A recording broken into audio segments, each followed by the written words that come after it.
Baburao Baburao Baburao. Hello, Gokhale गुरुजी का? हो विद्रुपकर बोलतीये. सुंदरा विद्रुपकर. मिस्टरांनी फोन केला होता ना? नाही. श्राद्धाचा सेरिमनी होता. म्हणजे पहिल्या वर्षाचा आहे का कसं काय आहे? नाही, बर्थडे नाहीये. हा सत्यनारायणची पूजा आहे का? नाही, श्राद्धाचा सेरिमनी आहे. कोणाचं आहे श्राद्ध? कुणाचं करता तुम्ही? म्हणजे काय असते प्रोसिजर? नाही, प्रोसिजर म्हणजे अशी की कुणाचं, म्हणजे वडिलांचं? नाही, वडील आहेत अजून माझे. तुमचे आहेत? आहे का? देऊ का त्यांच्याकडे? मग मिस्टरांचे? मिस्टर पण आहेत. मिस्टरांचे वडील आहेत का? विचारू का त्यांना? हो, विचारा की. तुम्ही येऊ शकता ना म्हणजे श्राद्धाच्या सेरिमनीला? आणि त्याला सेरिमनी नाही म्हणत, मग कारण श्राद्ध हा दुःखाचा हा आहे. हा. त्याला सेरिमनी कशी म्हणणार? हा, मग कोणाजवळ तुमचे वडील आहेत ना ते? देऊ का त्यांच्याकडं? हो, द्या की. एकच मिनिट. हा. बाबा बाबा. हॅलो. हॅलो. हा नमस्ते. नमस्कार.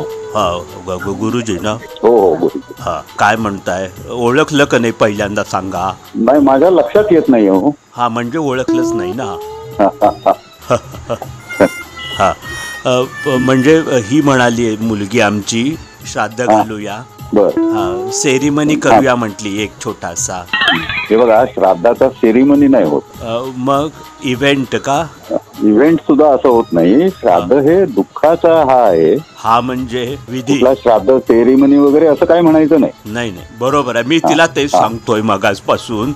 पण त्याला जो शब्द प्रयोग केला पाहिजे तोच केला पाहिजे. हो, तेच म्हणतोय मी तिला. सवय कुठं आहे या श्राद्ध बिद्ध घालून.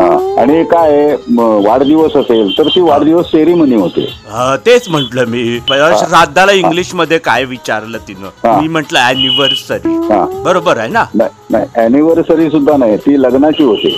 अहो, डेथ अॅनिव्हर्सरी म्हंटल. हो, डेथ अॅनिव्हर्सरी म्हटलं तर बरोबर आहे. हा, मग काहीतरी पर्याय काढलाच पाहिजे की आपण. होय. मग काय, नाहीतर काय. बोला. हा, मी कोणाचं आहे श्राद्ध हे सांगा मला. कुणाचं करावं? कुणाचं करावं म्हणजे तुमचे जावई आहेत ना?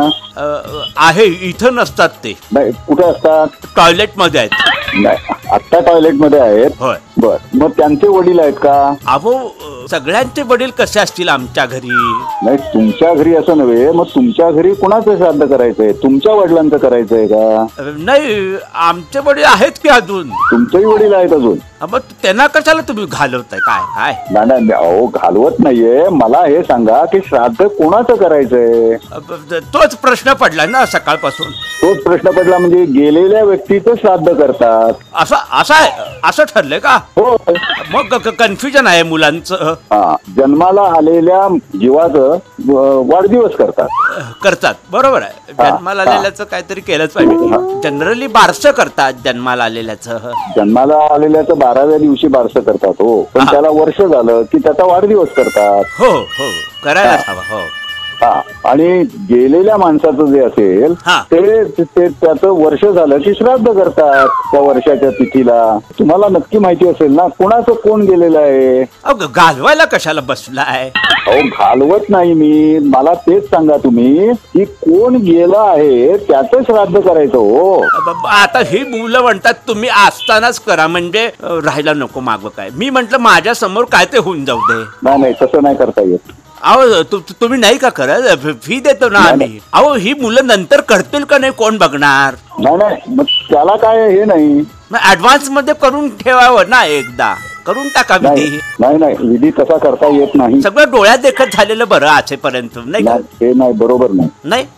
नको राहू दे. हो, बर. जिवंत असताना करता येत नाही.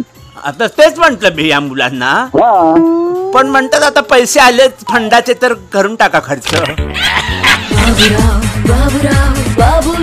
बाबूराव बोलतोय. बोला. तुमच्या सूनबाईनी नंबर दिलाय. फारच त्रास दिला राव मी. नाही, त्रास कसला? तुम्ही काय वाटेल तो प्रश्न विचारा, आमच्याकडे त्याचं सोल्युशन आहे. नाही, आणि या पुढच्या पिढीनं हे कळलं पाहिजे की काय आहेत आपले विधी. बाबूराव बाबूराव बाबूराव.